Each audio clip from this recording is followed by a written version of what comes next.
Miss Maggie, I appreciate so much every word that you spoke, and in particular, you obviously went deep and found out about my dance troupe in high school. And Reverend was asking me, is that right? Jay said, is that right? It was. We had a dance troupe in high school. The name of the troupe was Midnight Magic.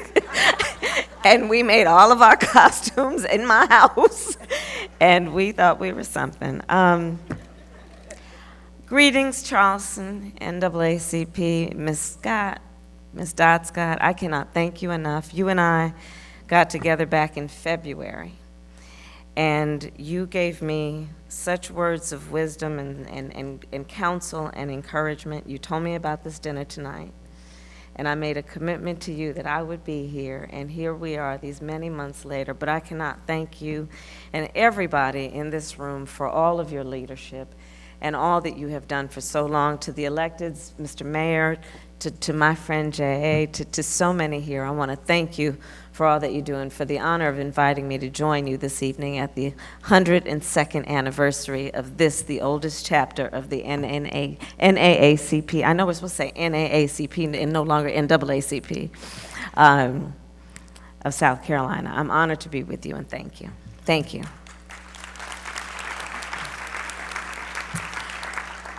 So let's start by, of course, I think it's very important to send our love to our friend Congressman Clyburn for his leadership in Congress. I know he was supposed to be here tonight. But on behalf of the people of South Carolina, he has been an incredible leader and, of course, an incredible national leader. And may the life and the impact and memory of Miss Emily live forever in our hearts. And I want to thank everyone here for the work you do as the Charleston NAACP, for the work of fighting for justice, because of course that fight we will never give up on. The great Coretta Scott King reminded us that the fight for justice, the fight for freedom, the fight for equality is a fight that must be fought and won with each generation. She famously told us that, I think, to remind us that it is the very nature of these fights that whatever gains we make, they will not be permanent. And so it is incumbent on us to know that, and then in these moments, not despair and not throw up our hands when it is time to roll up our sleeves. And that is the moment before us. Reverend Darby, I also want to thank you for your leadership and for the friendship and the incredible work that you have done together in leading this organization, and for the advice and counsel you have given me.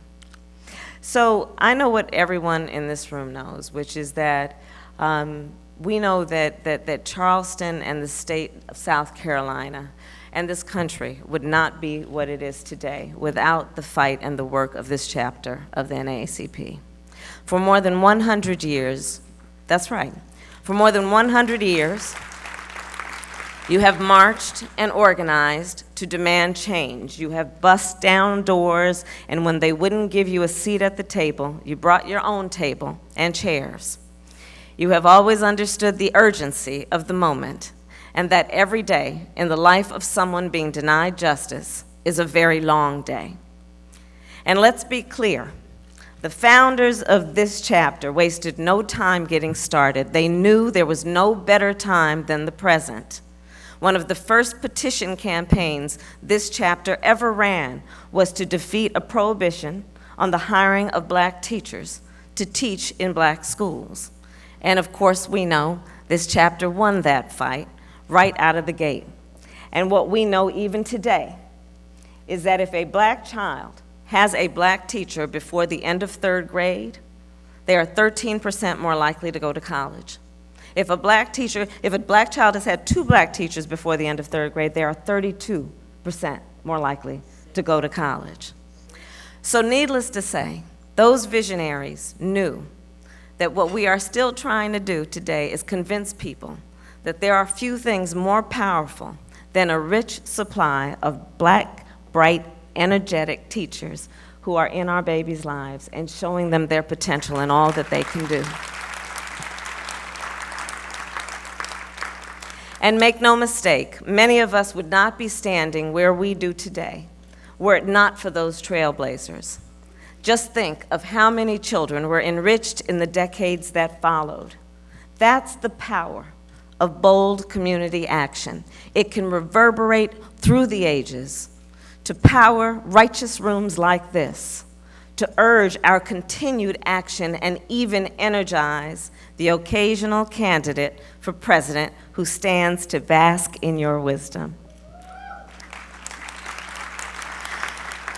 So I thank everyone here for all you have done to date, and to say our shared fight for justice has never been more urgent. Now, as you may know about my background, I was born to parents who met when they were active in the civil rights movement in the 1960s in Berkeley and Oakland, California. And that village that raised me and my sister Maya was alive with the calls for justice. People like my Aunt Mary and my Uncle Sherman, who showed us that we stand up and march until we are heard in this country. And looking back, you know, my heroes weren't just Pam Grier and Tina Turner, and I'm praying that no one digs up the pictures from my Janet Jackson phase days. But if they had ever made posters for lawyers of the civil rights movement, on the walls of my bedroom, they would have been decked out with the posters of Thurgood Marshall, Charles Hamilton Houston, and Constance Baker Motley. Because they, of course, were the people with a divine gift for translating the passion of the streets into the courtrooms of our country, to turn the strength of the movement into the law of the land. When I came home to California as a graduate of Howard University, you know, my very own people, the community that raised me, they listened to their bright-eyed activists come home to say, well, I've decided to become a prosecutor. And a lot of them had some perplexed looks on their faces. But I knew that reaction was coming. And that reaction still comes. Because let's be honest, prosecutors haven't always been, or often been, part of the solutions we need. Through the history of our legal system, they've too often represented barriers to justice and an engine for over-incarceration. And they sure didn't look like me. In fact, in the late 90s, I was just one of a handful of black prosecutors in the Alameda County District Attorney's Office. But even at that young age, I said then what I say today. We need soldiers in every phase, layer, and trench of the movement for social justice. That we must always demand change from those with power, but that we also can't stop there. That we must stand up to lead ourselves and also do the hard, yes, long and frustrating work of driving change from the inside as well. That we all have to pair our inner Martins with our inner Thurgoods and our Septima Clarks and our Fannie Lou Hamers and with our Jim Clyburns and our Barack Obamas. Because we will only make and sustain the progress we need when we elect and lift up people to lead who are also immersed in our community, who represent us and our experience, and who know the deep flaws within the systems we serve. We need to run into the fire, extinguisher always in hand. And that's what I chose to do. There were days as a young DA when I felt the desperate clutches of mothers collapsing in my arms as they decried a justice system that was treating them like their sons' lives didn't matter, like they should have never expected or demanded public safety in their communities. I made it my mission to pursue these kinds of long-ignored cold cases and make sure these families were seen and respected by the system.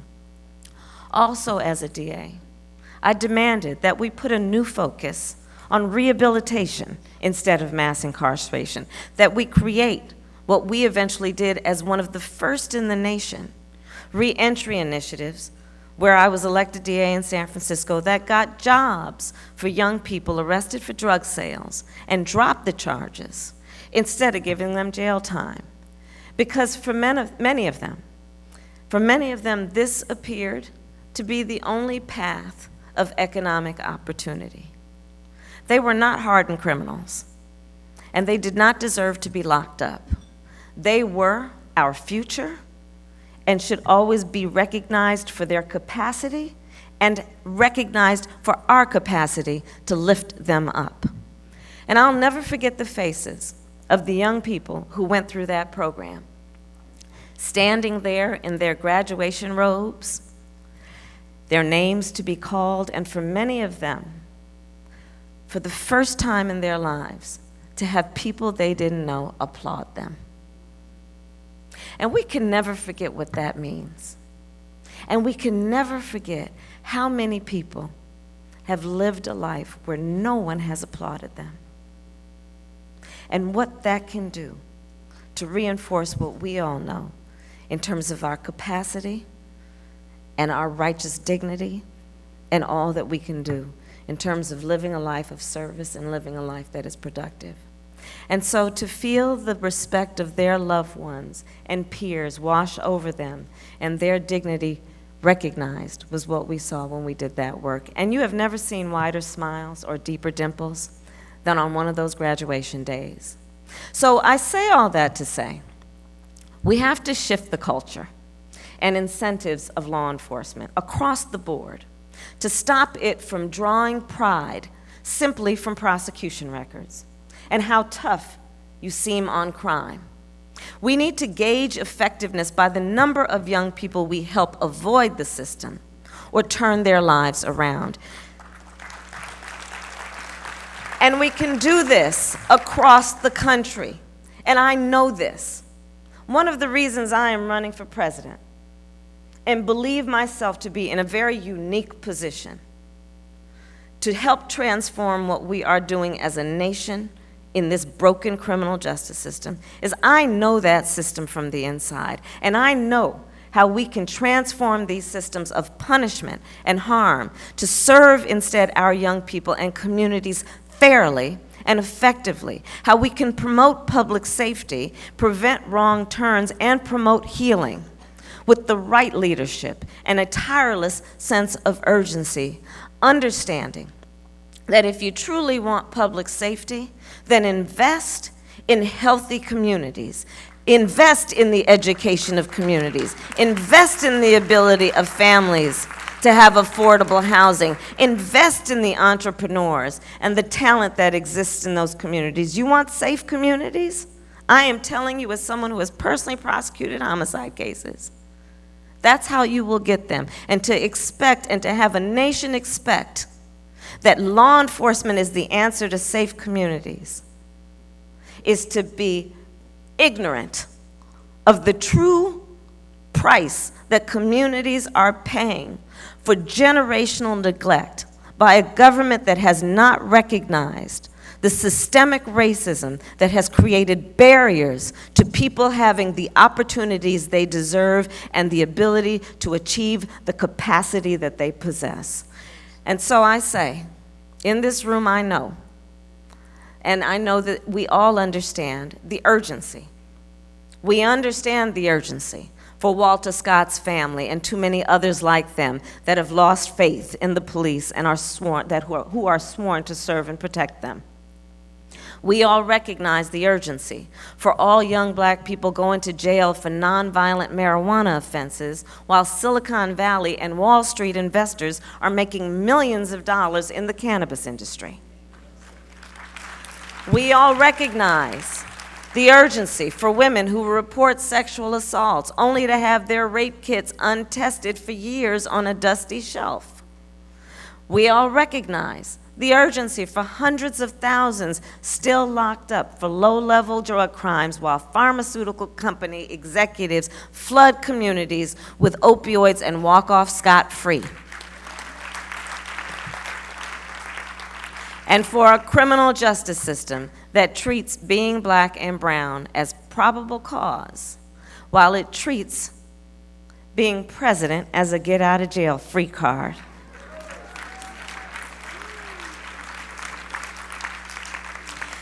That's why the criminal justice reform plan that I offer for America addresses these realities that demand urgency. It reverses the era of mass incarceration, promotes rehabilitation, invests in safe and healthy communities, and treats women and children with dignity, understanding that any system that has integrity is not about tearing families apart, but bringing families together and honoring that family and their commitment to each other.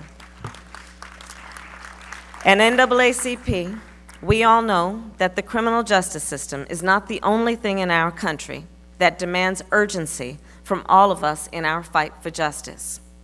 We currently have a man in the Oval Office who has spent full time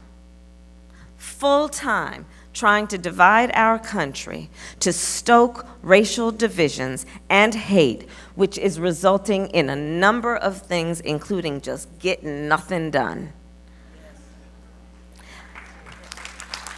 There is a man in the White House who has promoted policies that have been about throwing babies in cages. Meanwhile, the Taliban is invited to Camp David. Families going bankrupt over doctor bills, while he lines the pockets of insurance companies and big pharma. Communities terrorized by domestic terrorism, mass shooters, right here in Charleston at Mother Emanuel, and our children, meanwhile, are learning how to hide in closets and be quiet before they're even learning how to read. Our planet is on fire with regular hurricanes that slam the South Carolina coast, while Republicans from Columbia to Washington have their heads in the sand. Yes. We need a new president, and elections matter, and we need a fresh start. We need to remind ourselves what is possible when we stand together and fight, not against one another, but for one another. And to win this election, we don't need to look for ways to inflame the ideological battles in our nation and or launch a nostalgia campaign to retread mindsets and goals from decades past.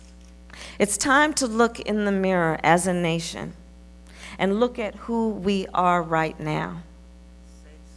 And look in the mirror with some objective ability to see we are better than this, but that we also have the ability to see what can be unburdened by what has been.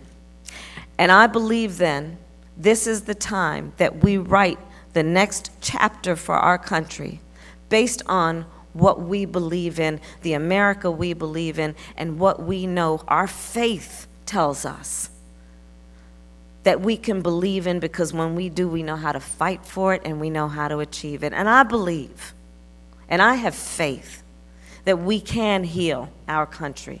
I do. I have faith, and I believe that we have more between us that binds us than divides us. I know we have more in common than what separates us. I believe and have faith, deep faith, in knowing that even though we are, yes, traveling up the rough side of the mountain, that we will make it through this barren land. And with the same conviction of those Charleston petitioners whose legacy we build on, we together can build an America that lives up to its promise. If this is the America we believe in, I know we will pray and we will work and we will fight to do everything in our power to register voters, to turn out the vote, and to start right now. I know what we will do to make sure that we make the promise real of all of those broad shoulders we stand on, knowing that right now in the history of our country, we are still facing what we've been fighting forever around voter suppression. I know that we are up for the challenge of saying, okay, we got that, we see what you're doing, we're going to find a way around you or above you, or we're going to make it happen, about registering our people, about getting out the vote. We are going to make it happen. I know this as a member of the Senate Intelligence Committee, to say, Russia, you want to interfere in our elections? You want to bait us with race, which is what you discovered is America's Achilles heel, and therefore have made it a national security issue when people want to put it aside and say, stop talking about identity politics? But what we know as the NAACP is we know how to get around those obstacles because they are not new to us. But the challenge before us in 2020 is truly going to be to deal with the fact that we have a man in the White House who, while he is lining the pockets of some of the most powerful and richest people in our country, including with that tax bill that was about benefiting the top 1% and the biggest corporations in America, 60 of which paid no taxes last year. The other thing that is happening that is insidious that we have to see is there is, I believe, an intention to also demoralize working people and families, and to make people feel small, to make people feel like they have no access to power or actual power. That's part of what's going on right now. Because we've got a guy in the White House who's got it all upside down. See, he thinks that the measure of strength is based on who you beat down. But what the NAACP knows is the measure of your strength is based on who you lift up. Who you lift up. And so that's the fight before us. But the challenge is great. The challenge is great. We are fighting fights that we thought were over. In this year of our Lord, 2019, that we'd have to be dealing with such overt racism and xenophobia has caused a lot of us to say, where is this all going to end up, and does the work we've done matter?